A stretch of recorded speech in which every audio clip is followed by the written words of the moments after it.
도널드 트럼프 대통령이 인도의 러시아산 석유 구매를 비판하며 관세를 상당히 올리겠다고 경고했습니다. 25% 상호 관세에 추가 관세까지 시사하며 무역 협상 압박에 나섰습니다. 동시에 러시아의 전쟁 자금주를 겨냥해 휴전 협상 유도를 노린 것으로 해석됩니다. 유럽연합이 미국에 대한 보복 관세 부과를 6개월간 유예하기로 했습니다. 이는 지난달 트럼프 대통령과 EU 집행위원장이 체결한 무역 협상 합의에 따른 조치입니다. 이번 합의에는 미국산 에너지 구매와 미국 내 대규모 투자 계획도 포함된 것으로 알려졌습니다. 팔란티어가 분기 매출 10억 달러를 돌파하며 시장 기대치를 웃도는 실적을 발표했습니다. 정규장에서 4% 급등한 데 이어 시간외 거래에서도 큰 폭으로 추가 상승 중입니다. 미국 육군과의 100억 달러 규모 계약 체결도 호재로 작용하며 AI 국방수의 기대가 커지고 있습니다.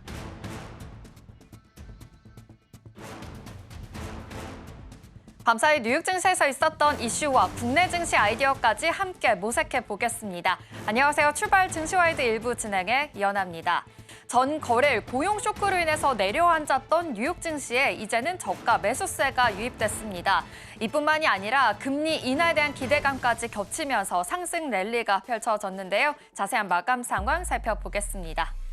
3대 지수 모두 상승으로 마감했습니다. 모두 1% 넘게 상승하면서 좋은 랠리가 펼쳐졌는데요. 먼저 기술주 중심의 나스닥 지수 1.95% 상승하면서 마감했고요. S&P 500 지수 또한 좋았습니다. 1.47%, 다우존스 지수 역시도 1.34% 상승하면서 대부분 전반적인 종목들 상승하는 랠리 펼쳐진 점 함께 참고해보시면 좋을 것 같습니다. 이어서 체크해보도록 하겠습니다. 미 10년물 국채 금리도 살펴볼까요?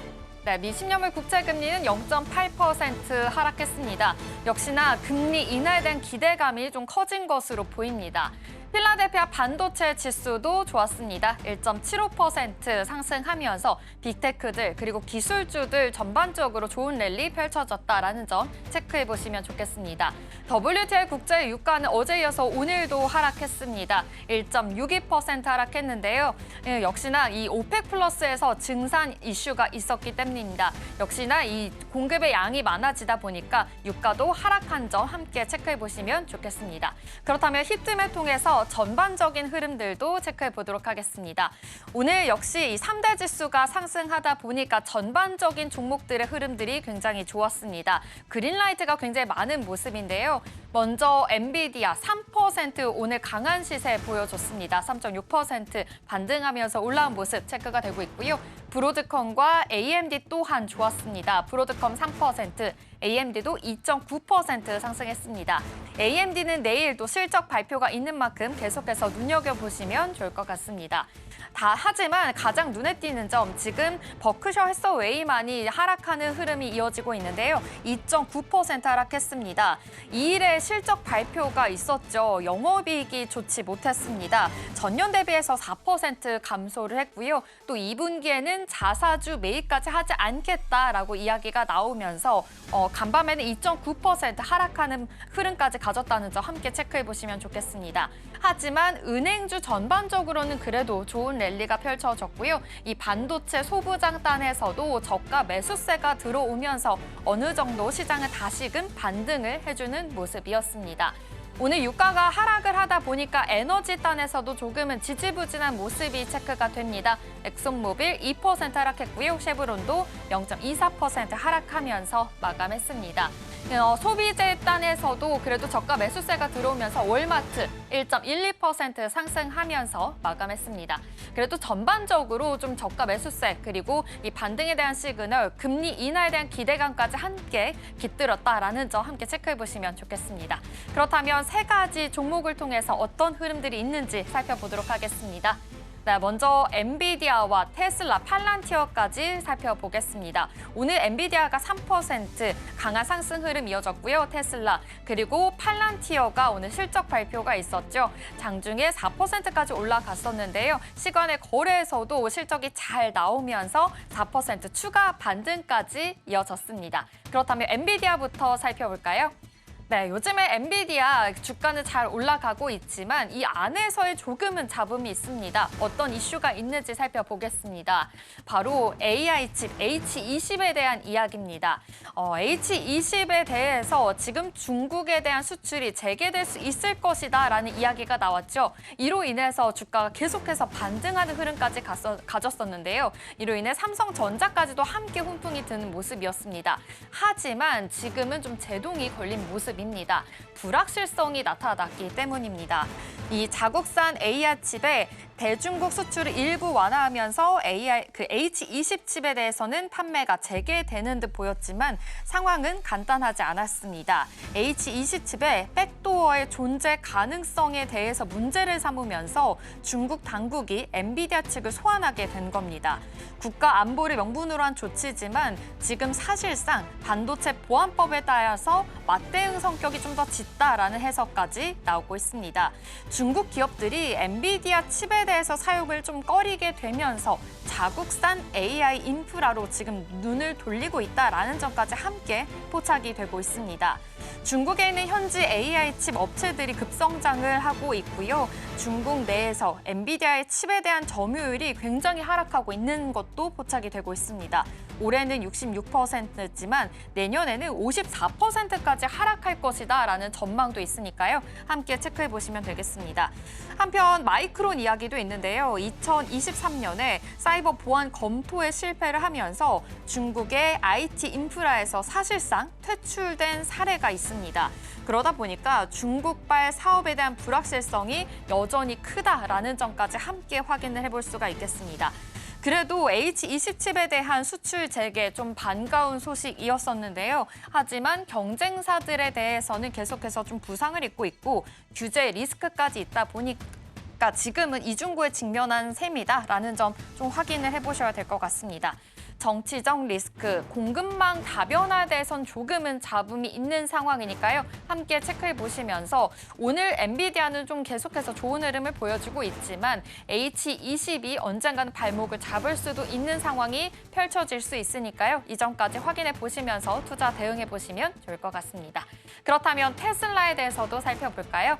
네, 간밤에 테슬라의 또 일론 머스크 CEO에 대해서 이슈가 있었습니다. 바로 테슬라가 스톡 옵션을 승인했기 때문입니다. 관련해서 살펴보자면 42조 원의 스톡 옵션입니다. 지금 2년간 CEO를 유지해야 되는 조건이다라는 이야기까지 나오고 있는데요.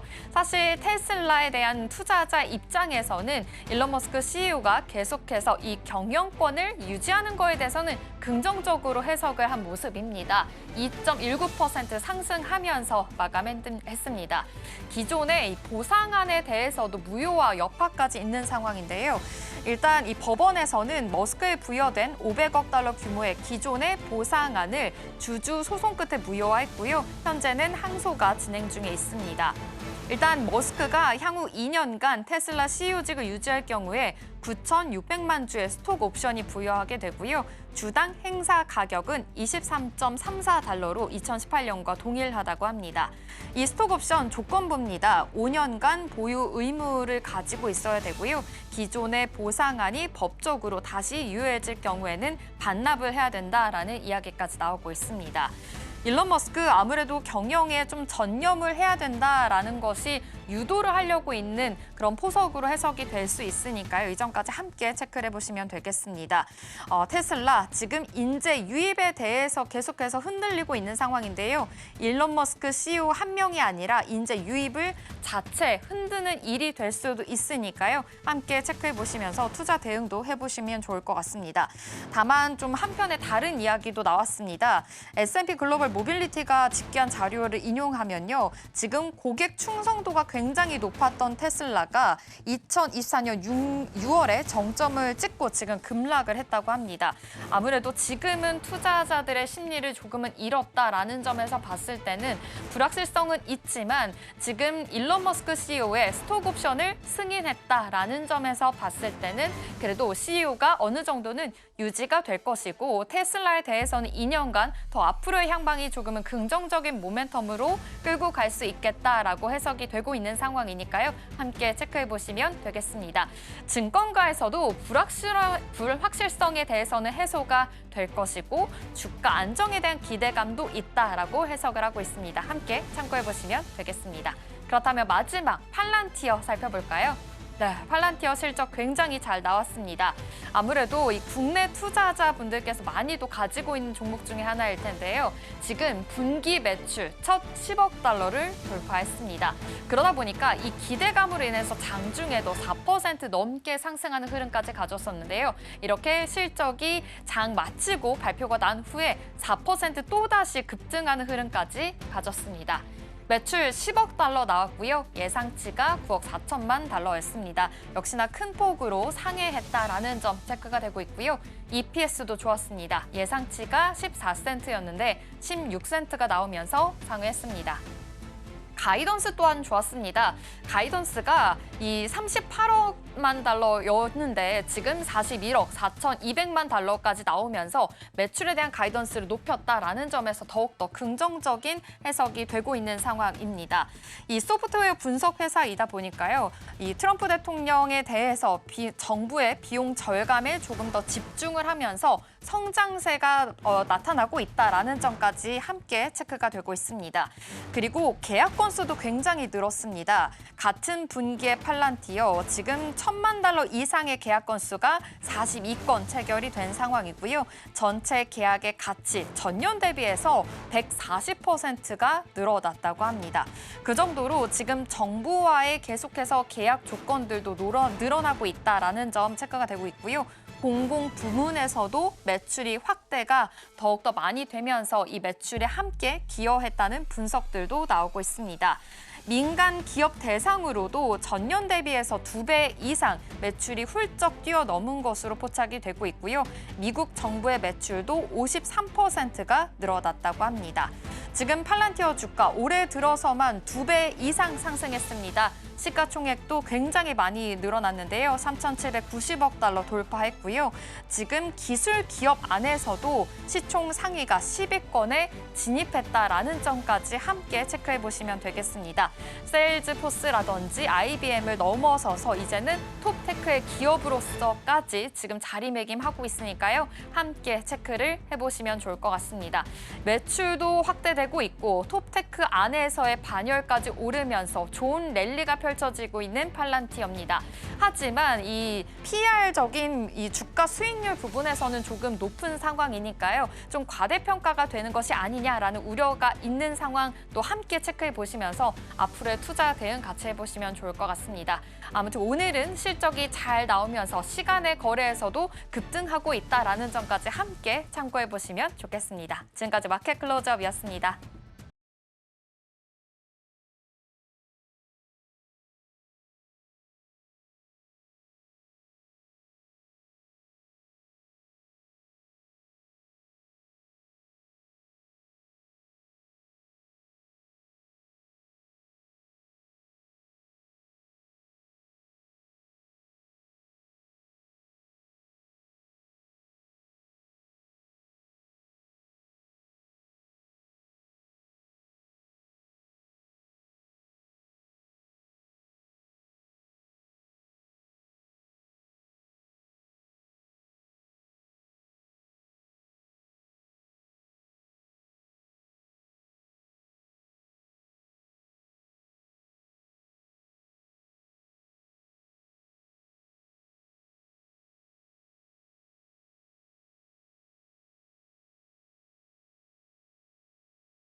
시시각각 변하는 시장의 흐름, 서울경제는 어떤 뉴스에 주목하고 있을까요? 이 시각 서울경제는 시작하겠습니다. 김고은 앵커와 함께 할게요. 안녕하세요. 네, 안녕하세요. 서울경제는 어떤 뉴스에 주목하고 있는지 헤드라인 통해서 만나보겠습니다. 네, 먼저 이 밸류업 이야기, 아무래도 증세 이야기를 해봐야 될 것 같은데요. 첫 번째 소식으로 들려드리겠고요. 두 번째로는 삼성전자, 지금 이노엑스랩 신설했다는 소식 어제 들려왔죠. 자세하게 이야기 나눠보겠습니다. 마지막으로는 캐시카우, 지금 신약 개발에 나서고 있는 바이오 종목 이야기까지 나눠보겠습니다. 그렇다면 첫 번째 이슈입니다. 네, 아무래도 요즘 시장에서 가장 뜨거운 이슈죠. 바로 세제 개편안 내용입니다. 이재명 대통령이 내세우고 있는 코스피 5천 시대, 지금 반대로 가고 있다라는 평가까지 나오고 있는 상황입니다. 해외 투자 은행들까지 지금 경고음을 내고 있다라는 소식이 들려오고 있는데요. 지금 상황이 어떤 상황인지 체크해 보도록 하겠습니다. 네, 일단 이번 세제 개편안이 좀 시장에서 좀 큰 파장을 일으키고 있는 모습을 보여주고 있습니다. 네. 가장 눈에 띄는 건 대주주 양도소득세 기준이 기존 50억 원에서 10억 원으로 다시 낮아진다는 점인데요. 여기에다가 배당소득 분리과세 최고세율도 당초 예상했던 25%가 아니라 35%로 높아졌습니다. 뿐만 아니라 법인세와 증권거래세 그리고 대형 금융회사에 부과되는 교육세까지 모두 올리겠다는 계획이어서 사실상 시장에서는 증세 패키지라는 말까지 나오고 있습니다. 해외에서도 반응이 즉각 나왔는데요. 홍콩계 증권사 CLSA에서는 이번 개편안은 채찍만 있고 당근은 없다라고 직설적으로 표현을 했습니다. 상법을 바꿔서 기업들이 배당을 늘려도 세금이 너무 높아서 대주주들이 배당을 받을 유인이 사라진다는 겁니다. 이 때문에 국내 금융지주사나 대기업 지주사 주가에 차익 매물이 쏟아질 거라는 전망도 함께 내놨고요. 다른 글로벌 투자은행들도 비슷한 목소리를 냈습니다. 시티는 아시아 신흥시장 투자 비중을 중립으로 낮추면서 이번 개편안이 기업가치 재평가라는 정책 취지와는 정반대라고 비판을 했습니다.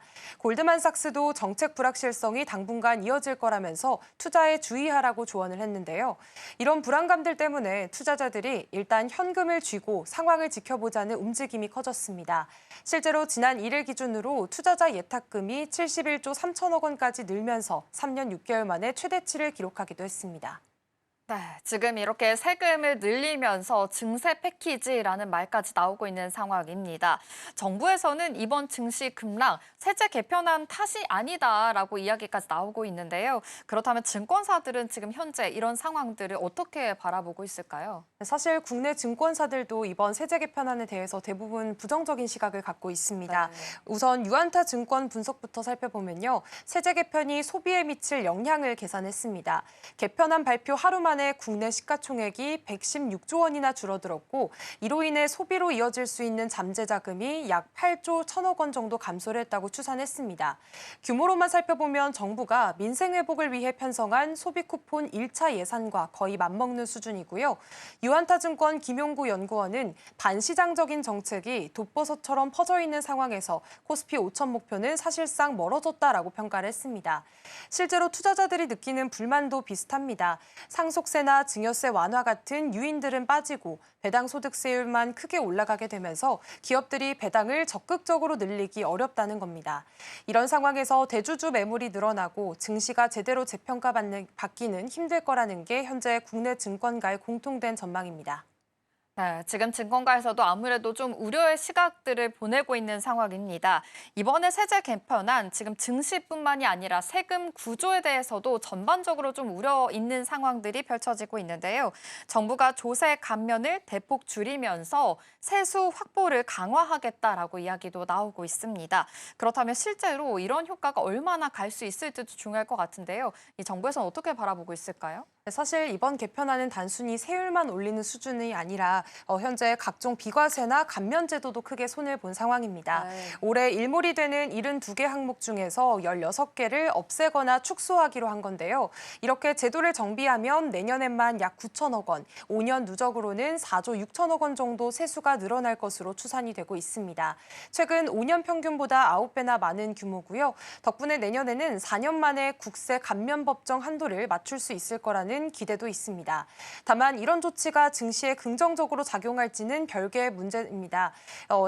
CLSA나 JP모건 같은 해외 투자은행들은 한국 증시가 추가로 오르려면 상속세 완화나 또 배당세 인하 같은 인센티브가 필요하다고 보고 있는데요. 하지만 지금 개편안은 세수 확보와 조세 효율화에 집중화돼 있기 때문에 증시 활성화와는 거리가 있다라는 지적이 많습니다. 네, 지금 아무래도 좀 입장 차이가 있는 것으로 파악이 됩니다. 정부는 세금을 더 걷고 이런 제도를 재정비하려고 하는 입장으로 보이고요. 지금 투자자 입장에서는 아무래도 성장이라든지 활력이 더 있어야 된다라는 이야기로 보이고 있습니다. 아무래도 지금 이 앞으로 일어날 국회에서 논의 과정에 대해서는 계속해서 눈여겨보시면서 세제 개편안 어떻게 재정비가 될지 눈여겨보시면 좋을 것 같습니다. 그렇다면 다음 이슈로 넘어가 보겠습니다. 네, 최근에 반도체 업황이 조금씩 살아나고 있습니다. 삼성전자 하반기 실적에 대한 기대감까지 지금 높아지고 있는 상황인데요. 이런 상황에서 삼성전자 어제 이 AI 대응 조직을 새로 만들었다고 합니다. 이런 조직 어떤 소식인지 살펴보겠습니다. 네, 삼성전자가 어제 DX 부문에서 이노엑스랩이라는 새로운 조직을 만들게 됐습니다. 네. 이름에서 보듯이 이노베이션과 트랜스포메이션을 합친 단어인데요. 빠르게 변하는 AI 시대에 삼성전자가 장기적으로 해결해야 할 핵심 과제들을 모아서 속도감 있게 추진하기 위해 신설된 그런 조직입니다.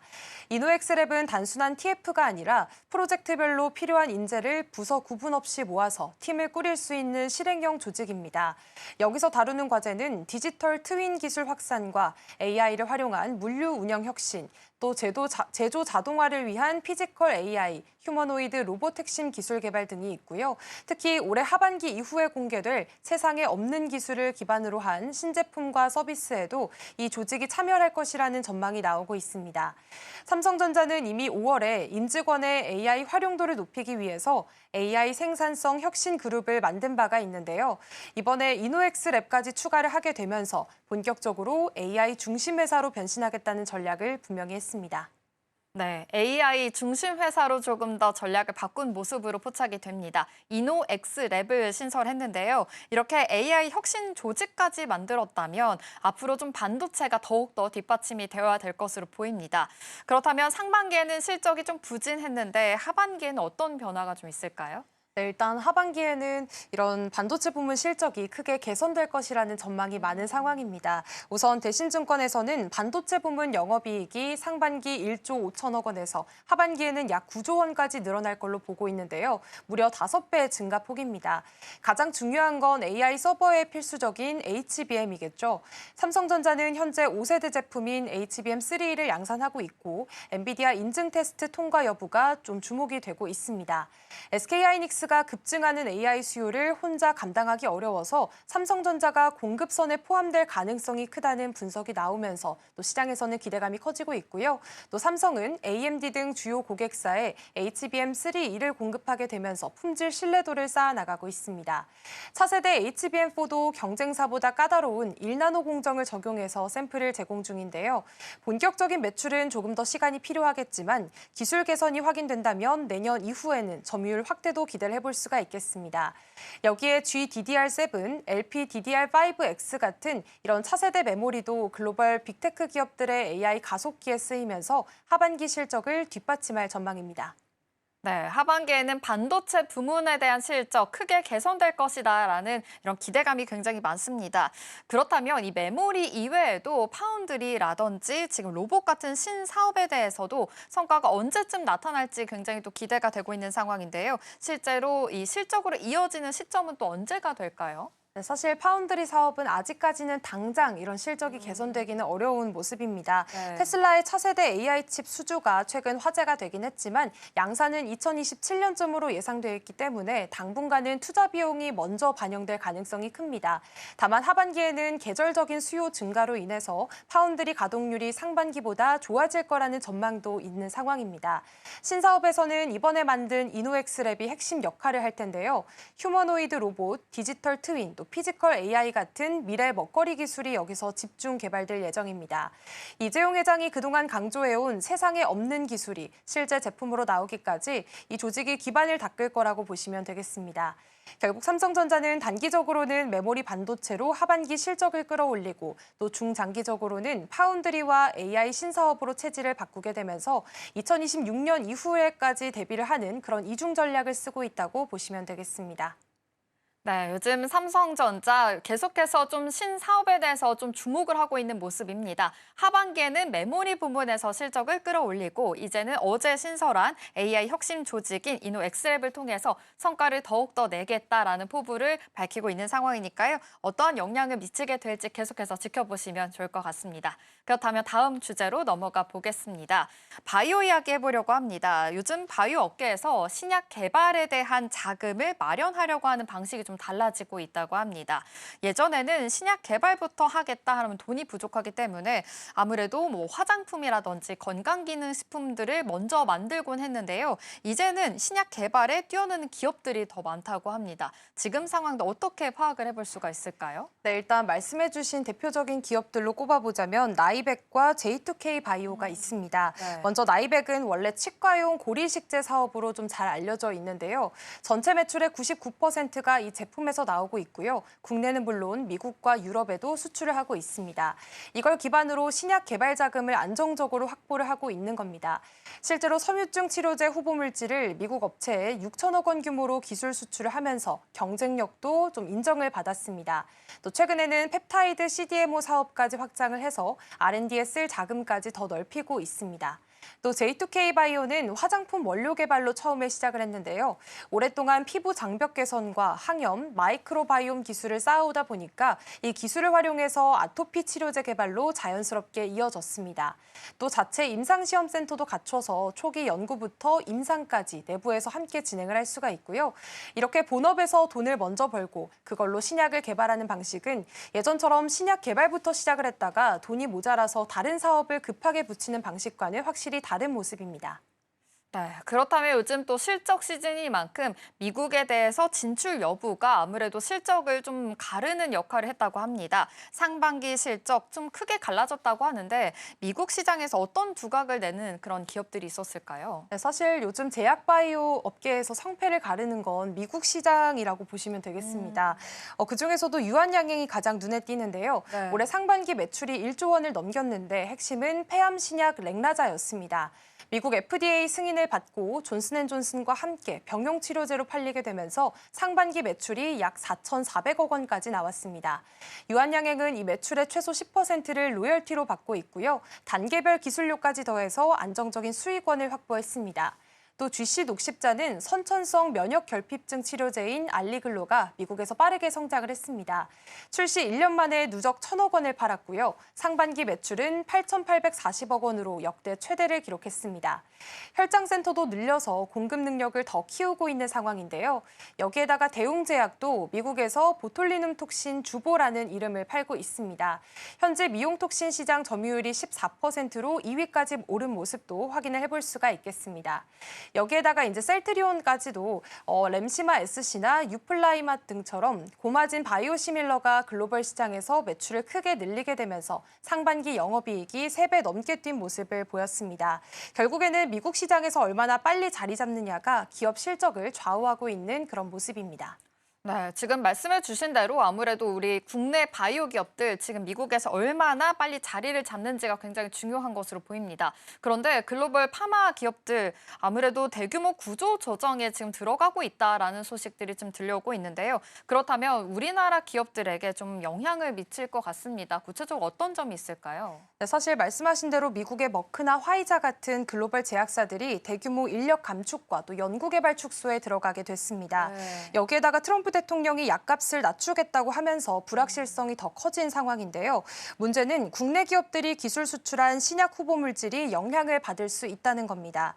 파트너사가 구조조정에 나서면 개발 우선순위에서 밀리거나 계약이 반환될 수가 있습니다. 그래서 앞으로는 단순히 기술 수출 계약만 따내는 게 아니라 파트너 회사가 구조조정을 하고 있는지, 상업화 의지가 얼마나 있는지까지 꼼꼼히 따져봐야 한다는 지적이 나오고 있습니다.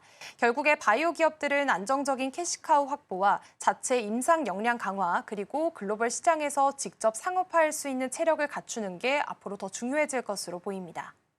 네, 국내 바이오 기업들 지금 신약 개발에 대해서 계속해서 뛰어들고 있는 상황인데요. 그래도 이 안에서 지금 글로벌 파트너십 관리가 조금은 중요할 것으로 보입니다. 앞으로의 향방이 어떻게 진행이 될지 계속해서 눈여겨보시기를 바라겠습니다. 이 시각 서울경제는 잠시 후에 또 찾아뵙도록 하겠습니다. 김고은 앵커와 함께했습니다. 고맙습니다. 네, 고맙습니다.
도널드 트럼프 대통령이 인도의 러시아산 석유 구매를 비판하며 관세를 상당히 올리겠다고 경고했습니다.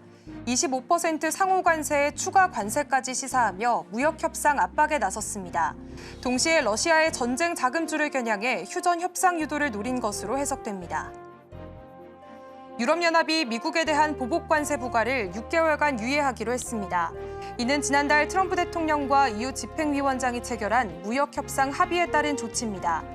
이번 합의에는 미국산 에너지 구매와 미국 내 대규모 투자 계획도 포함된 것으로 알려졌습니다. 팔란티어가 분기 매출 10억 달러를 돌파하며 시장 기대치를 웃도는 실적을 발표했습니다. 정규장에서 4% 급등한 데 이어 시간의 거래에서도 큰 폭으로 추가 상승 중입니다. 미국 육군과의 100억 달러 규모 계약 체결도 호재로 작용하며 AI 국방 수혜 기대가 커지고 있습니다. 중국이 방위산업에 필수적인 희귀 광물 수출을 제한하면서 미국을 비롯한 서방의 국방 공급망에 비상이 걸렸습니다. 일부 핵심 광물 가격은 60배 넘게 급등했고 납품 지연과 비용 부담이 현실화되고 있습니다. 미 국방부도 대응에 나섰지만 대체 공급망 확보까진 시간이 필요하다는 우려가 나오고 있습니다.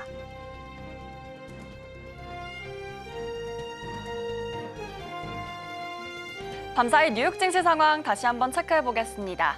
뉴욕 3대 지수는 일제히 상승부를 켜며 마감했습니다. 이 고용지표 악화에도 불구하고 저가 매수세가 들어오면서 랠리가 이어진 건데요. 구체적인 상황 지수부터 함께 체크해보겠습니다. 네, 오늘 뉴욕 3대 지수 모두 상승으로 마감했습니다. 기술주 중심의 나스닥 지수 1.95% 상승하면서 마감했고요. S&P 500 지수와 그리고 우량주 중심의 다우존스 지수 역시도 1%대 넘는 상승부를 켜주며 마감했다는 점 체크해보시기 바랍니다. 그렇다면 이번에는 다음 페이지로 넘어가서 미 10년물 국채금리 쪽으로도 함께 살펴보겠습니다. 네, 미 10년물 국채금리 0.8% 떨어지면서 하락으로 마감했습니다. 이 미국 비농업 보고서에 대한 하락 우려로 또 그동안의 숨고르기 정체가 이어지고 있다는 점 다시 한번 확인해 보시기 바랍니다. 네, 이어서 필라델피아 반도체 지수 쪽으로도 함께 확인해 보겠습니다. 이 기술주와 그리고 계속해서 빅테크 쪽으로 분위기가 좋으면서 1.7%대 넘는 상승부를 켜며 마감했다는 점 확인이 되고 있습니다. 다음으로 유가도 함께 확인해 보겠습니다. WTI 유가는 하락하면서 마감했는데요. 배럴당 66달러 선에서 거래가 됐습니다.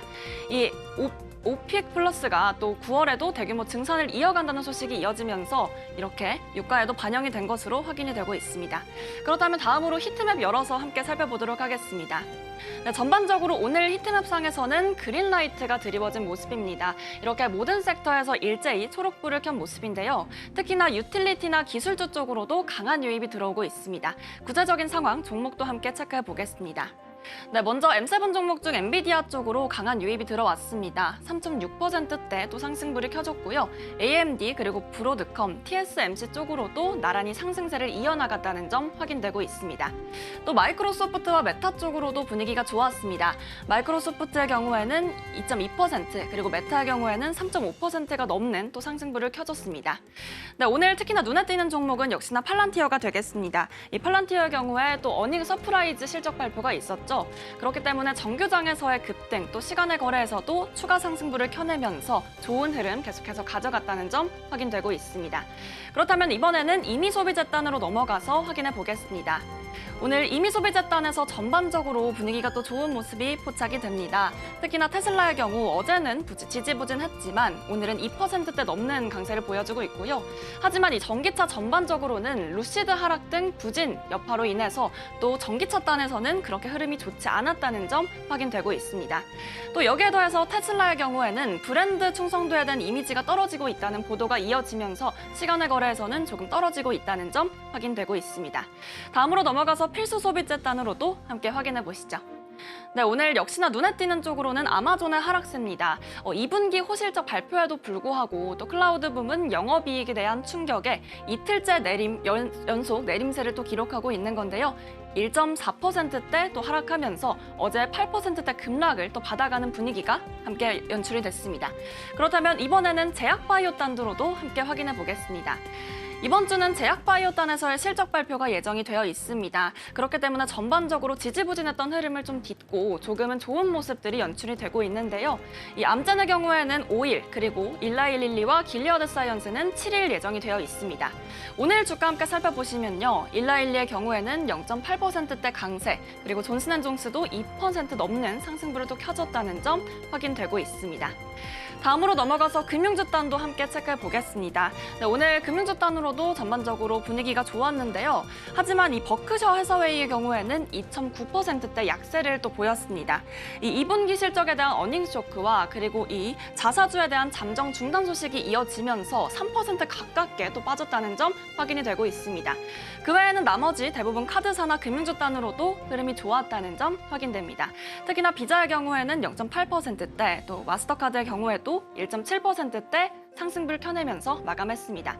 마지막으로 에너지단도 함께 살펴보겠습니다. 오늘 유가가 하락했지만 이 엑슨모빌과 쉐보론의 경우에는 또 마찬가지로 그 여파를 이어가다가면서 또 하락으로 마감했다는 점 마지막으로 확인해봤습니다. 이렇게 히트맵을 통해서 또 종목별로 확인을 해봤는데요. 이 고용 둔화와 또 PCE 지표와 겹치면서 스태그플레이션 우려가 계속해서 커지고 있는 상황입니다. 앞으로 펼쳐지는 시장 상황 어떻게 이어질지 자세한 이슈와 상황 저희 이연아 앵커와 체크해보겠습니다.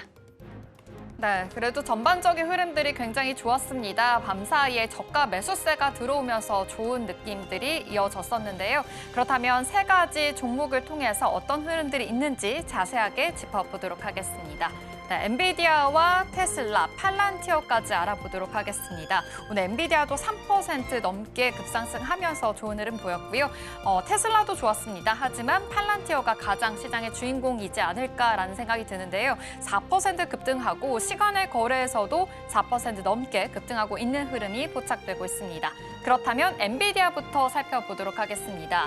요즘 엔비디아 관련해서 계속해서 좋은 흐름 보여지고 있습니다. 주가 랠리는 펼쳐지고 있지만 이 안에서의 좀 잡음이 있어서 가져와 봤습니다. 바로 H20에 대해서 지금 AI 칩에 좀 제동이 걸렸기 때문입니다. 중국 수출 재개에도 불구하고 지금 불확실성이다라는 키워드가 자리 잡았습니다. 이 H20 칩 지금 중국 수출이 재개가 되면서 삼성전자까지 이렇게 랠리가 가치금 펼쳐지긴 했었는데요. 다시금 재개가 되는 듯 싶었는데 상황이 녹록지가 않았습니다. 중국 인터넷 정보국이 H20 칩의 백도어 존재 가능성을 문제를 삼으면서 엔비디아 측을 소환을 했습니다. 국가 안보를 명분으로 한 조치지만 사실상 이 미국의 반도체 보안법에 대해서 맞대응의 성격이 짙다라는 해석까지 나오고 있습니다.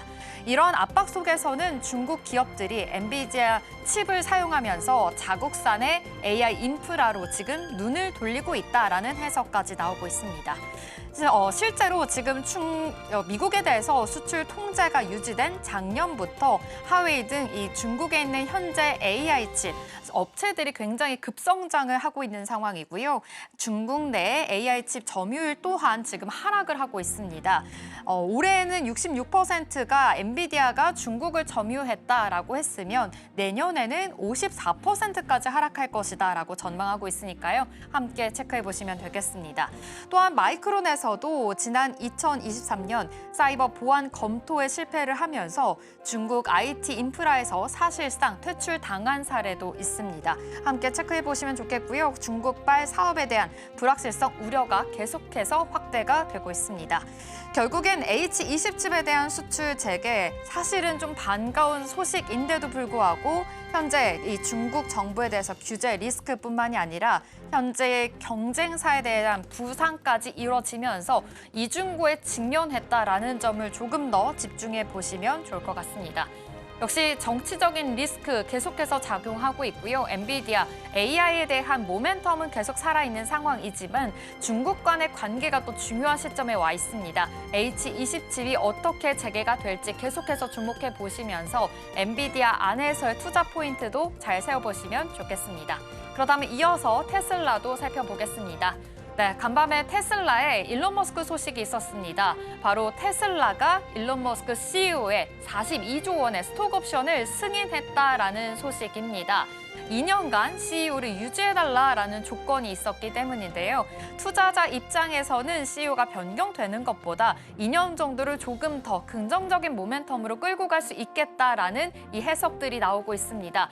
그러다 보니까 테슬라 주가도 간밤에는 2% 넘게 상승하는 흐름까지 가졌습니다. 그리고 기존의 보상안 또한 무효화 여파로 인해서 계속해서 그래도 긍정적인 효과들을 계속 불러일으킬 수 있다라는 이야기까지 나오고 있는 상황입니다. 머스크 향후 2년간 테슬라 CEO직을 유지할 경우에 9,600만 주의 스톡옵션이 부여가 되고요. 주당 행사 가격은 23.34달러로 2018년과 동일합니다. 이 스톡옵션 조건부로 인해서 5년간 보유 의무가 있고요. 기존의 보상안이 법적으로 다시 유효해질 경우에는 반납해야 한다라는 것까지 함께 참고해 보시면 좋겠습니다. 지금 이 테슬라 입장에서는요, 일론 머스크의 경영에 대해서 전념하라라는 좀 유도하고 있는 포석으로 해석이 같이 되고 있습니다. 테슬라 이사회 머스크 유지를 위해서 선의의 첫걸음이다라고 이야기하고 있고요. 장기 보상 전략에 대해서는 오는 11월에 정기 주주총회에서 표결을 붙일 계획이라고 밝혔습니다. CEO 한 명이 아니라 테슬라 인재 유입 자체를 흔드는 일이기 때문에 무엇보다 이 머스크의 리더십이 좀 더 절실하다라는 이야기까지 나오고 있으니까요. 함께 체크를 해보시면 좋겠습니다. 테슬라 안에서는 그래도 일론 머스크 CEO의 존재감이 지금은 필요한 것으로 포착이 됩니다. 스톡 옵션에 대해서도 승인을 할 예정이고요. 증권가에서도 아무래도 오너 리스크에 대해서는 불확실성이 좀 해소가 되는 거고 주가가 안정이 될 수 있다라는 기대감까지 함께 있는 상황이니까요. 이 점까지 포착해 보시면서 테슬라 주가 간밤에 2% 상승했다라는 점까지 함께 확인해 보시면 좋겠습니다. 그렇다면 마지막으로 팔란티어도 살펴볼까요?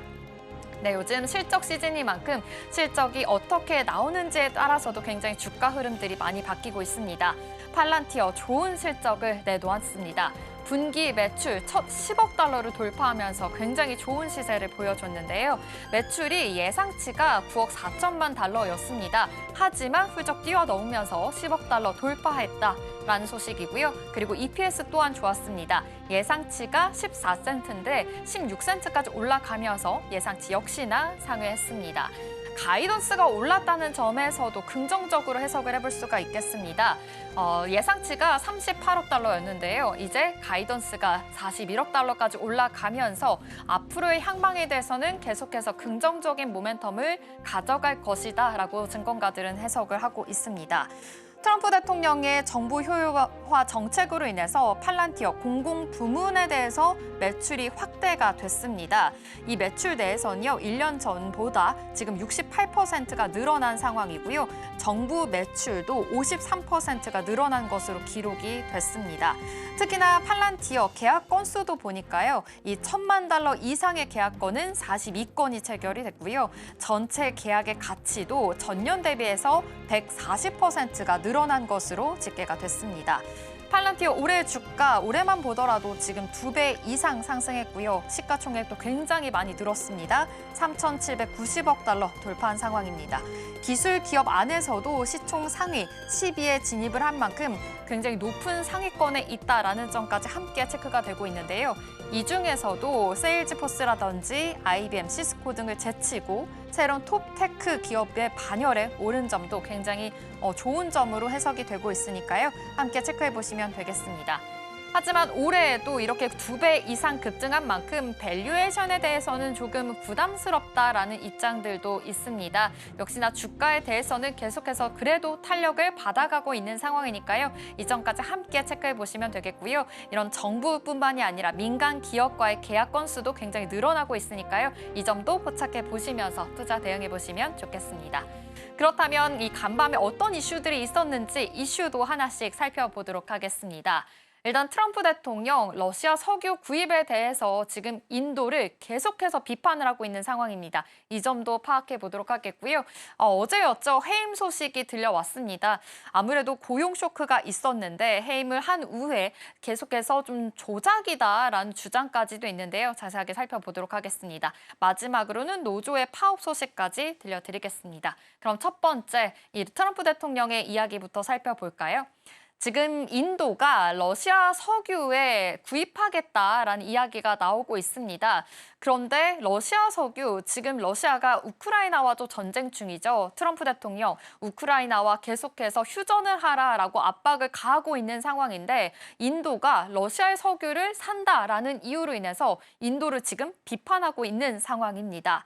추가 관세까지 매기겠다라는 이야기까지 나오고 있습니다. 지금 인도 25%의 관세 지금 매겨지고 있는 상황인데요. 이렇게 알파까지 추가를 하면서 경고를 더욱더 하고 있는 겁니다.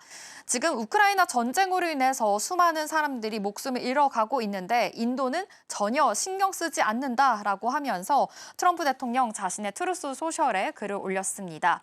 인도가 러시아산의 석유를 대량으로 사들이면서 되팔게 되면서 더 큰 이익을 얻고 있다라고 주장을 하고 있는 겁니다. 25% 상호 관세에 더해서 벌칙성의 관세까지 추가로 물릴 수 있다라고 다시 한번 강조를 하기도 했습니다. 9월이 시한이고요. 8월 9일까지 지금 앞당겨서 아무래도 지금 러시아 푸틴 대통령에게 계속해서 최후의 통첩을 압박하고 있는 상황인데요. 이전까지 같이 생각해 보시면서 이 러시아 간의 이 전쟁까지도 함께 표적이다라는 점 함께 체크해 보시면 좋겠습니다.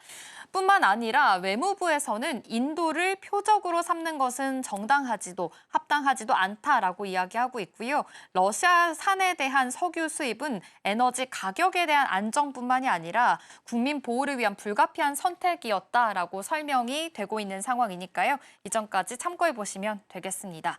아무래도 이번 조치, 지금 인도 안에서는 정당한 수입이라는 점 계속해서 이야기 나오고 있고요. 에너지 안보라든지 좀 계속해서 이 석유에 대한 공급량을 좀 늘리기 위한 불가피한 조치다라고 해석을 하고 있으니까요.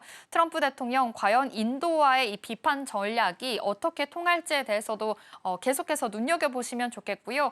관세가 25%지만 고율 관세까지 경고가 되고 있는 상황이니까요. 이 점까지 포착해 보시면서 시장 대응해 보시면 좋겠습니다. 그렇다면 다음 이슈도 체크해 볼까요? 네, 고용통계국장 해임 이후에 재차 조작이다라는 이야기가 나오고 있습니다. 어제 들려드렸던 소식이죠. 바로 고용 쇼크가 있었습니다. 지금 수정이 된 상황이 더 큰 문제가 되고 있는 건데요. 수정 전에는 14만 4천 건이었는데 이제 수정 후에는 1만 건으로 내려앉았다라는 점에서 조금은 의아하다라고 트럼프 대통령은 이야기하고 있습니다. 이것은 조작이다라고 이야기하면서 고용통계국장을 해임을 하게 된 겁니다. 하지만 전직 국장들이나 재무장관들도 이거는 터무니없는 주장이다라고 이야기하고 있고요. 국장이 맘대로 숫자를 바꿀 수 있는 구조가 아니다라고 지적까지 하고 있는 상황입니다. 실제로 이 안에서 어떠한 논란들이 이루어지고 있는지에 따라서는 좀 상황을 계속해서 파악을 해야 되는 상황으로 보이고요. 이로 인해서 연준 인사들도 반응들이 좀 나뉘고 있는 상황입니다. 우려할 만한 급격한 악화는 아니다라는 이야기도 나오고 있고요. 완만하고 건강한 조정 과정일 뿐이다라는 평가까지 나오고 있으니까요. 이 안에서의 균형이 어떻게 이루어질지 계속 눈여겨보시면 좋겠습니다. 이번에 고용 지표 아무래도 좋지 못하게 나왔습니다. 고용 쇼크로 인해서 3대 지수 모두 내려앉은 모습 확인이 됐죠. 하지만 이 노동 시장에 대해서는 점진적으로 좀 냉각이 되고 있지만 급격한 둔화는 아니다라는 시그널도 있으니까요. 이 점까지 확인해 보시면서 투자 대응해 보시면 좋겠습니다.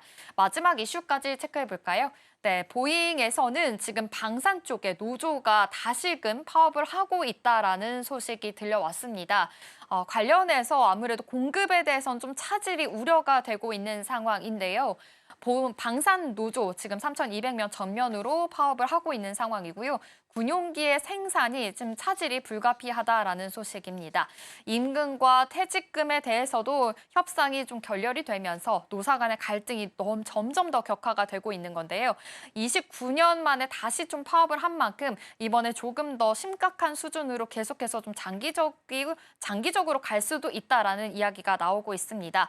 보잉 CEO 입장에서는 충분히 그래도 관리가 가능하다라고 시장을 좀 잠재우는 모습인데요. 이런 상황들 어떻게 풀어나가게 될지 계속해서 주목해 보시면서 시장 대응해 보시면 좋겠습니다. 앞으로 지금 실적 시즌이만큼 실적도 굉장히 중요하고 이 안에서의 이슈들도 굉장히 중요합니다. 시장은 계속해서 빠르게 또 순환매가 돌고 있으니까요. 이전까지 함께 체크해 보시면서 시장 대응해 보시기를 바라겠습니다. 지금까지 마켓 클로즈업이었습니다.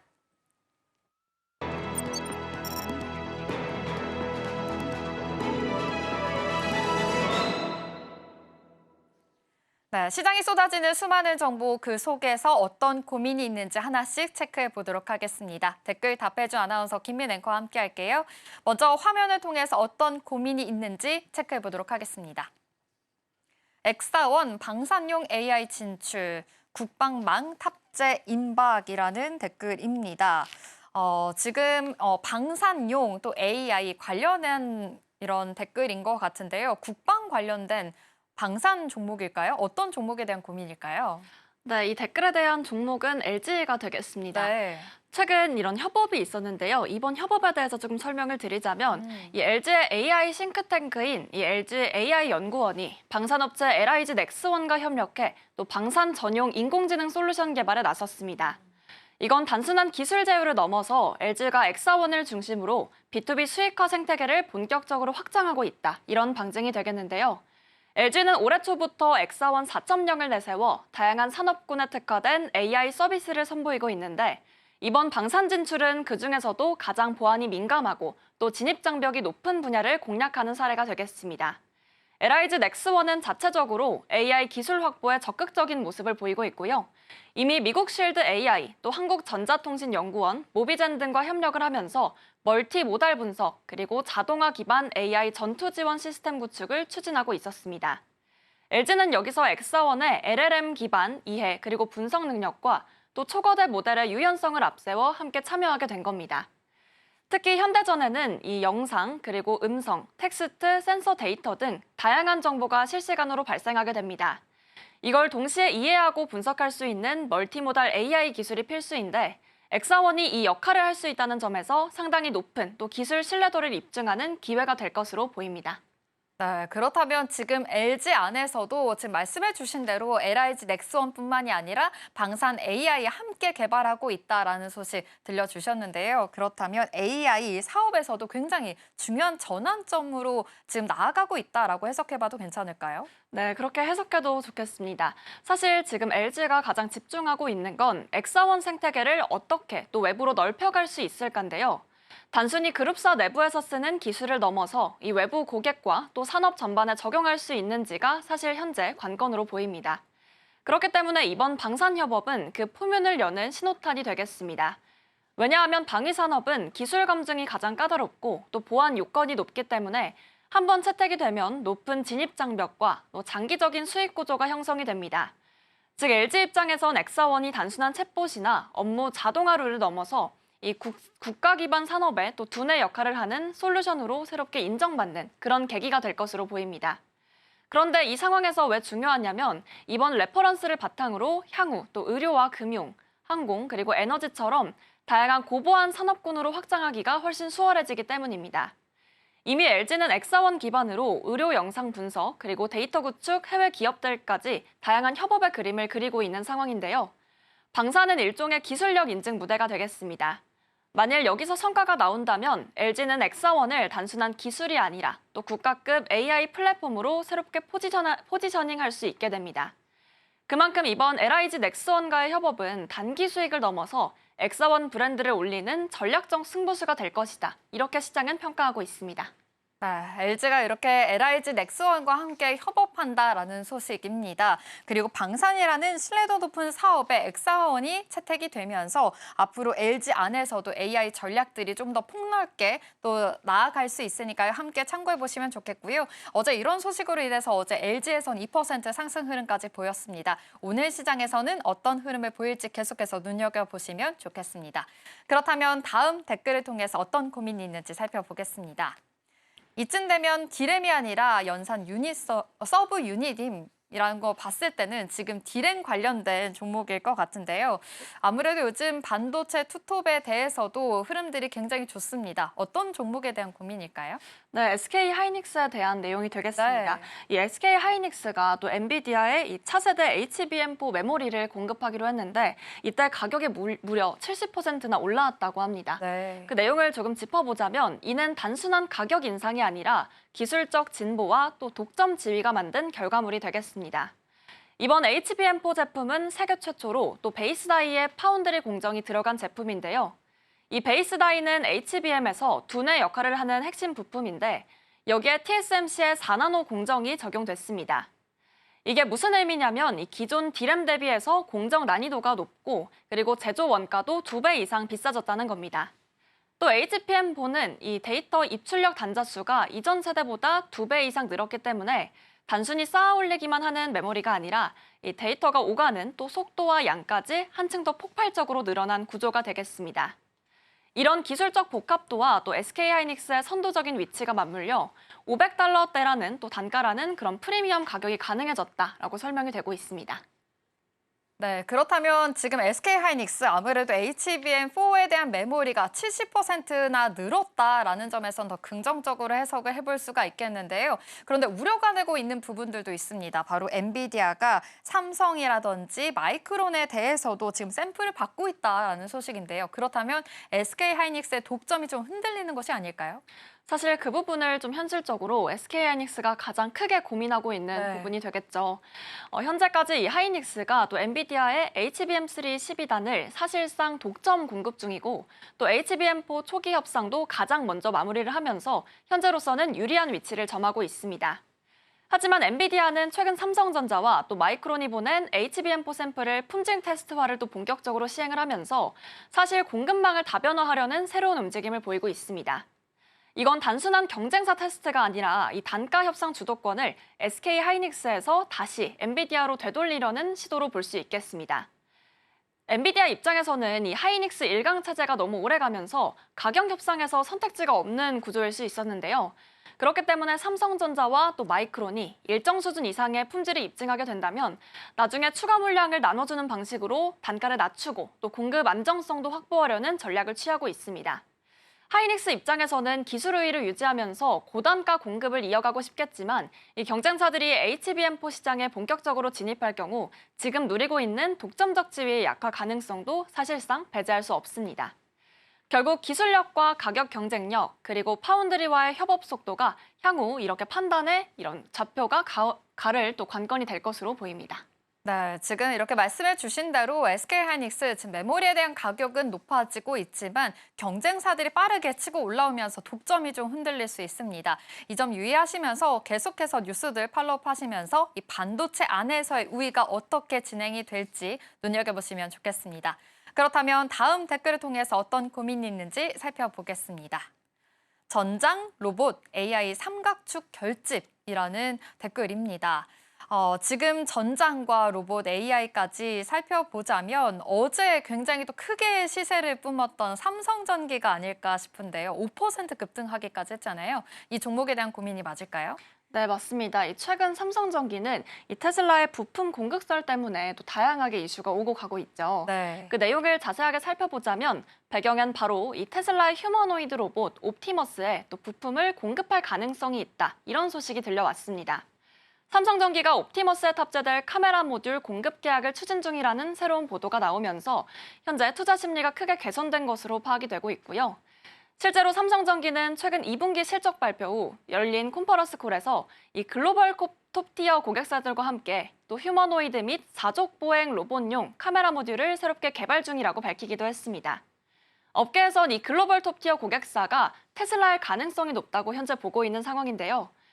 비록 삼성전기 측은 아직 확정된 계약은 없다 이렇게 입장을 밝혔지만 테슬라가 현재 세계에서 가장 또 주목받는 로봇 플랫폼 기업이라는 점을 감안하면 사실 이 소식 하나만으로도 주가는 또 민감하게 반응하기에 충분했습니다. 무엇보다 중요한 건 단순 부품 공급을 넘어서 삼성전기가 로봇 그리고 전장 AI 등 이런 미래 산업군에서 선제적으로 고객사 대응력을 높이고 있다는 점인데요. 최근 들어서 전장용 고부가 모듈과 또 AI 기반 센서 시장이 점점 커지고 있고 삼성전기가 또 이 시장에서 빠르게 입지를 넓히고 있다는 점에서 단기 테마성 이슈 그 이상으로도 해석할 수가 있겠습니다. 네, 그러니까요. 지금 테슬라와의 부품 공급 계약이 굉장히 또 큰 이슈로 보이는데요. 삼성전기 입장에서는 아직까지는 확정된 계약은 없다라는 입장을 보이고는 있지만 실제로 확정이 된다면 앞으로 실적이라든지 향후 전략이 굉장히 중요할 것으로 보입니다. 지금 어떤 신호로 받아들이면 괜찮을까요? 사실 이번 이슈를 통해서 이 삼성전기의 미래 성장 동력이 어디에 있는지를 보여주는 단서로 또 해석할 수가 있겠습니다. 삼성전기의 2분기 또 실적을 보면 매출은 전년 대비해서 8% 가까이 7.9% 증가했고요. 또 영업이익 면에서도 2.4% 증가하면서 안정적인 성장을 이어갔습니다. 이 배경에는 명확한 전략이 있습니다. 바로 고부가 수요에 대한 선제적 대응입니다. 특히 전장용 MLCC, 이 고해상도 카메라 모듈 등은 단가가 높고 또 기술 진입 장벽이 있기 때문에 이익률 방어에 탁월한 또 포트폴리오로 꼽히고 있습니다. 여기에 이번처럼 휴머노이드 로봇, 또 사족보행 로봇 등 이런 차세대 고성장 시장에 대한 선제 대응은 또 단순한 부품 업체를 넘어서 이 미래 하드웨어 플랫폼 파트너로 진화하고 있다는 방증으로 보입니다.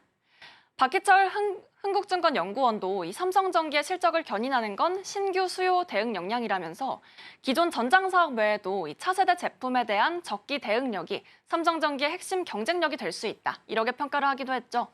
결국 이번 테슬라 공급설은 단순한 기대감을 넘어서 이 삼성전기가 미래 전략 시장에 제대로 안착하고 있다. 그런 시그널로 현재는 시장은 해석하고 있습니다. 네, 삼성전기 어제 5% 넘는 시세를 보여주기도 했습니다. 지금 현재 AI뿐만이 아니라 로봇 산업까지 기회를 넓히면서 전략적으로 좀 더 전환점에 있다라는 점으로 해석이 되고 있는데요. 앞으로 이 주가의 향방도 기대해 보시면서 투자 포인트 잘 세워보시면 좋겠습니다. 댓글 답해준 아나운서는 여기서 마무리하도록 할게요. 김민 앵커와 함께했습니다. 고맙습니다.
시시각각 변하는 시장의 흐름, 서울경제는 어떤 뉴스에 주목하고 있을까요? 이 시각 서울경제는 다시 시작하겠습니다. 김고은 앵커 함께할게요. 어서 오세요. 네, 안녕하세요. 네, 그럼 서울경제가 어떤 뉴스에 주목하고 있는지 헤드라인 통해서 만나보겠습니다.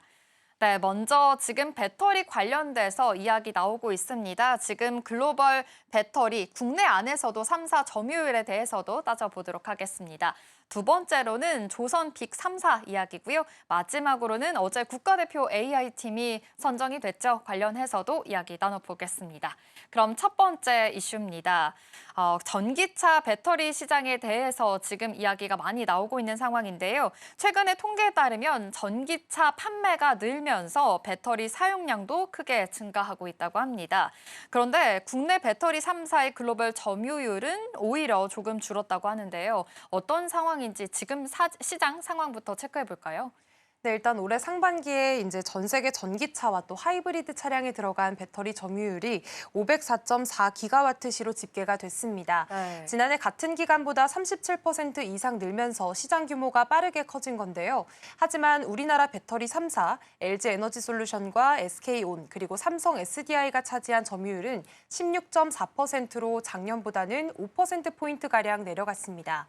LG에너지솔루션은 47.2기가와트시로 글로벌 3위 3위를 지켰고요. SK온은 19.6GWh로 5위를 기록했습니다. 삼성 SDI는 16GWh로 사용량이 8%나 줄었는데요. BMW 전기차 판매가 예상보다 부진했고 또 리비안이 중국산 배터리를 새로 탑재하면서 출하량이 줄어든 영향이 있었습니다. 반면 중국의 CATL은 같은 기간 37.9% 늘어나서 190.9GWh로 압도적인 1위를 지켰고요. 비아디도 58.4% 증가하면서 2위를 차지했습니다. 두 업체가 합쳐서 전 세계 시장의 60% 가까이를 차지할 정도로 현재는 영향력이 굉장히 큰 상황입니다. 특히나 CATL과 비아디는 중국 내수뿐만 아니라 글로벌 완성차 업체와의 협력까지 확대를 하면서 입지를 계속해서 넓혀나가고 있고요. 국내 기업들이 다시 점유율을 끌어올리려면 기술력과 원가 경쟁력에서 좀 더 강한 돌파구가 필요하다는 분석이 나오고 있습니다. 네, 국내 배터리 3사, 아무래도 LG 에너지 솔루션, SK온, 삼성 SDI가 되겠죠. 이 중에서도 LG 에너지 솔루션 같은 경우에는 테슬라와 지금 ESS 시장 진출까지도 앞서고 있는 상황입니다. 그렇다면 이 안에서도 경쟁 구도가 좀 치열할 것으로 보이는데요. 앞으로 경쟁 구도들 어떻게 바뀌게 될까요? 사실 LG 에너지 솔루션이 최근에 이 단일 계약 기준으로 역대 최대 규모인 한 6조 원 규모의 LFP 배터리 공급 계약을 따낸 적이 있습니다. 네. 이미 테슬라와 ESS용 배터리를 공급을 하면서 협력을 이어오고 있었는데요. 이번 계약으로 북미 ESS 시장에서 입지를 훨씬 더 단단히 다질 수 있게 됐습니다. 지금까지는 북미 ESS 시장이 중국 CATL이 70% 이상을 차지할 만큼 독주 체제였습니다. 미국 정부가 중국산 배터리에 40% 넘는 고율 관세를 부과하면서 이때부터 상황이 바뀌기 시작했는데요. 내년에는 이 관세가 58%까지 올라가기 때문에 한국산 배터리가 가격 경쟁력에서 훨씬 유리해질 전망입니다. 다만 경쟁이 완전히 사라진 건 아닙니다. 중국 업체들의 경우에는 여전히 생산 단가가 킬로와트 시당 60에서 70달러로 글로벌 평균보다 30%나 낮고요. 원재료부터 소재까지 수직 계열화가 잘 되어 있기 때문에 원가 경쟁력도 뛰어납니다.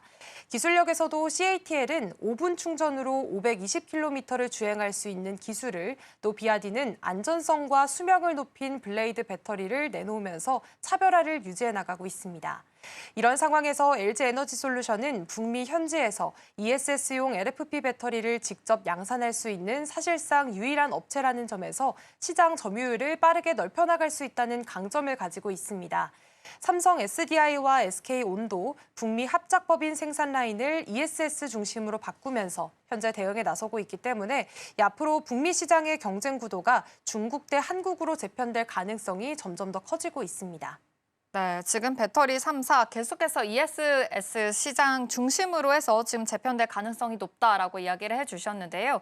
그렇다 보니까 지금 증권가 안에서도 2차 전지에 대한 전망을 높게 지금 잡고 있는 상황입니다.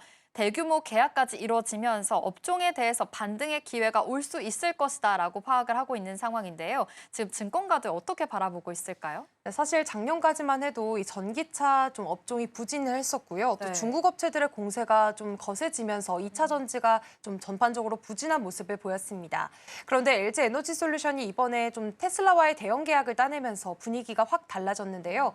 LG 에너지 솔루션 주가가 최근 한 달 동안 25% 이상 올랐고요. 또 소재 기업인 LNF도 30% 넘게 상승을 했습니다. 이에 따라서 증권사들도 전망을 빠르게 조정하고 있습니다. 미래에셋증권은 목표 주가를 42만 원에서 53만 원으로, 또 삼성증권은 33만 5천 원에서 44만 원으로 올렸습니다.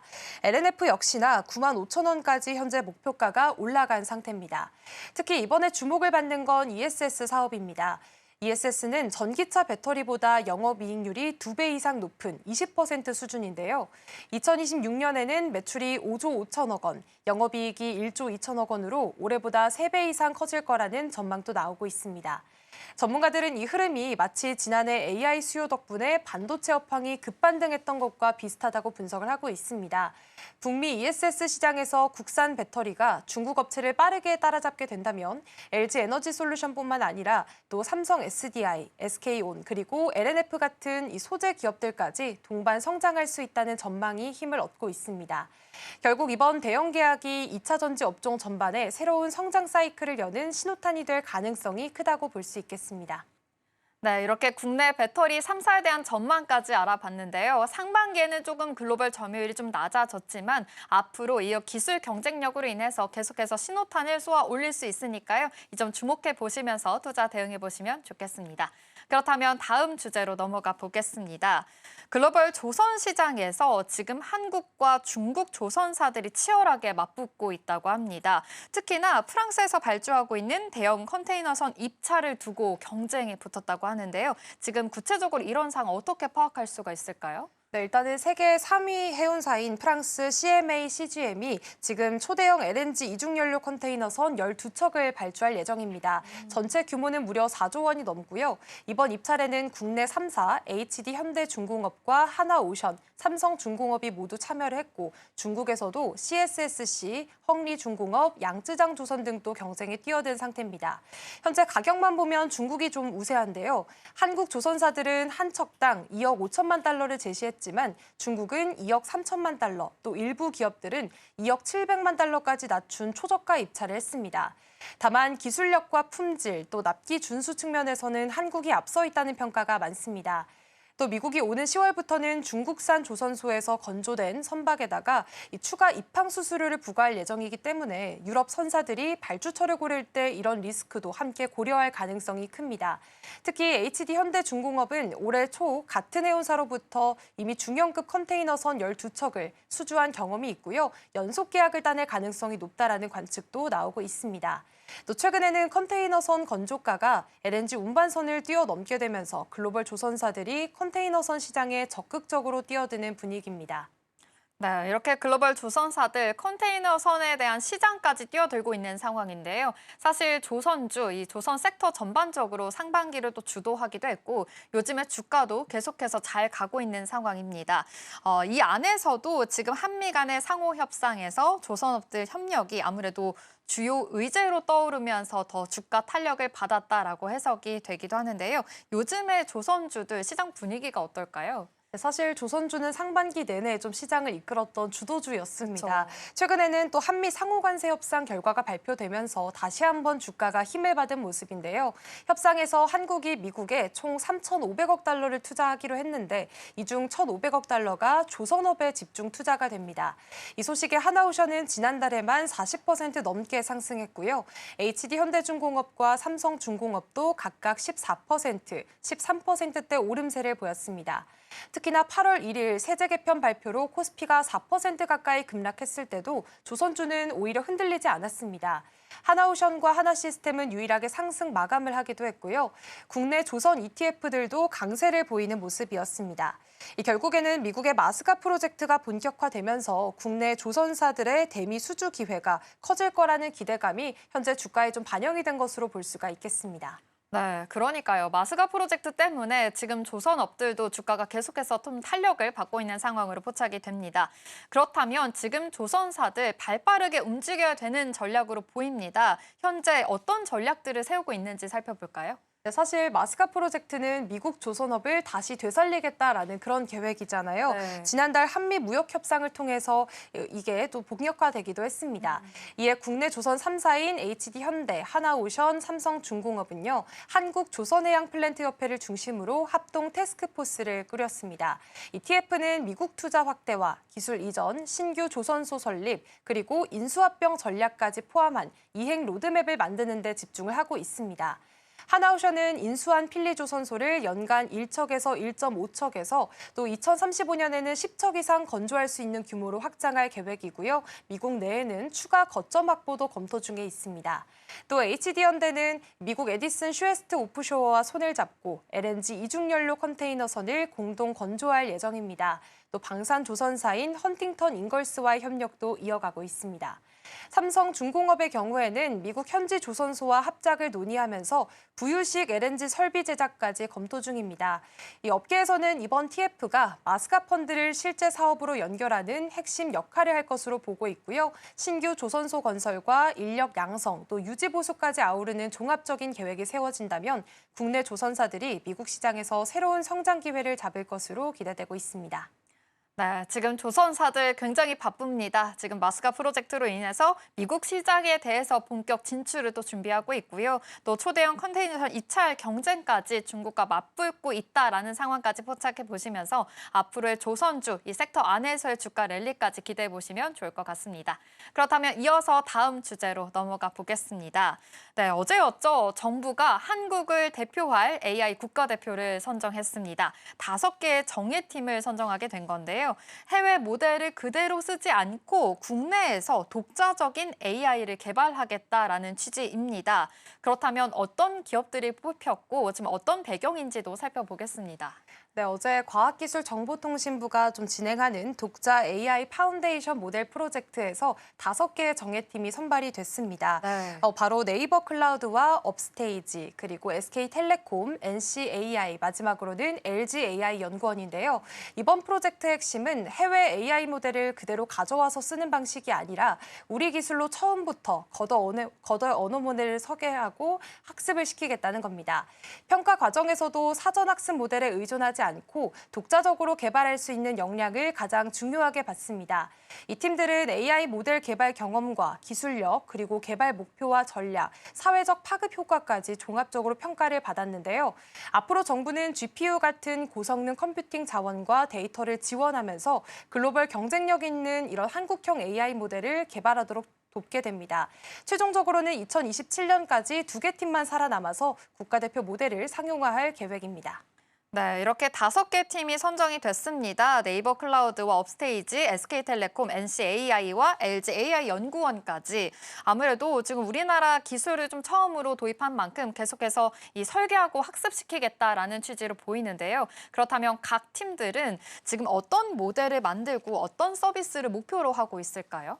사실 이 5개의 팀별로 좀 각자의 색깔이 뚜렷한 모습을 보이고 있습니다. 먼저 네이버 클라우드 컨소시엄은 텍스트와 이미지, 음성과 영상까지 한 번에 이해하고 생성할 수 있는 옴니 파운데이션 모델을 개발하고 있습니다. 여기에는 AI 에이전트 마켓플레이스라는 개방형 플랫폼도 포함이 돼서요. 누구나 AI 에이전트를 만들어서 등록하고 또 활용할 수 있게 할 계획입니다. 또 업스테이지 컨소시엄은 유일한 스타트업 팀인데요. 다국어 거대 언어 모델을 만들어서 3년 안에 1,000만 명이 이상이 쓰는 국민 AI 서비스를 내놓겠다는 목표를 세웠습니다.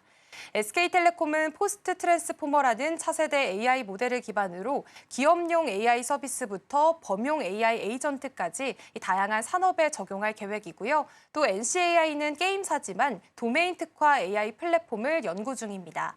마지막으로 LGAI 연구원은 이미 국내 1위를 기록한 엑사원 모델을 발전시켜서 글로벌 최고 수준의 AI 모델 K-엑사원을 만들 계획이라고 합니다. 네, 그렇다면 지금 정부가 이렇게 대규모로 지원하는 이유가 있을 것 같습니다. 시장에서는 어떤 영향을 또 받게 될까요? 네, 사실 이번 프로젝트는 정부 차원에서 이 AI 주권을 확보하겠다라는 큰 목표를 가지고 있습니다. 정부는 올해와 내년 상반기에 민간이 보유한 그런 GPU를 빌려서 1,576억 원 규모로 지원을 하게 되고요. 내년 이후에는 정부가 직접 구매한 GPU 10,000장을 투입할 예정입니다. 데이터도 국가기록원, 특허청, 방송사 등 공공 데이터를 포함해 공동 구매할 수 있도록 열어둘 예정입니다. 또한 해외 우수 AI 인재를 영입하려는 팀에는 인건비와 연구비까지 매칭 지원을 하게 되는데요. 이렇게 해서 2027년까지 단계별 평가를 거쳐서 5개 팀에서 2개 팀만 남기고 글로벌 경쟁력을 갖춘 한국형 AI 모델을 완성한다는 계획입니다. 이 프로젝트가 성공하면 국내 기업들이 더 이상 해외 AI 기술에 의존하지 않고 자체 모델로 글로벌 시장에 진출할 수 있는 길이 열리게 됩니다. 전문가들도 이번 도전이 성공적으로 안착을 한다면 이 한국이 반도체와 스마트폰에 이어서 AI 생태계에서도 세계적인 경쟁력을 확보할 수 있을 거라고 보고 있습니다. 네, AI 국가대표 프로젝트 아무래도 지금 한국형 AI 모델을 완성하겠다라는 계획으로 보입니다. 세계적으로 어떠한 경쟁력을 갖추게 될지 계속해서 눈여겨보시면 좋을 것 같습니다. 이 시각 서울경제는 여기서 마무리하도록 할게요. 김고은 앵커와 함께했습니다. 고맙습니다. 고맙습니다. 출발 증시와이드가 준비한 소식은 여기까지입니다. 본 방송에서 제공하는 정보는 투자 판단을 위한 조언일 뿐 해당 종목의 가치와 수익률을 보장하지 않습니다. 이어지는 출발 증시와이드 2부도 많은 시청 바랍니다. 함께해 주신 여러분 고맙습니다.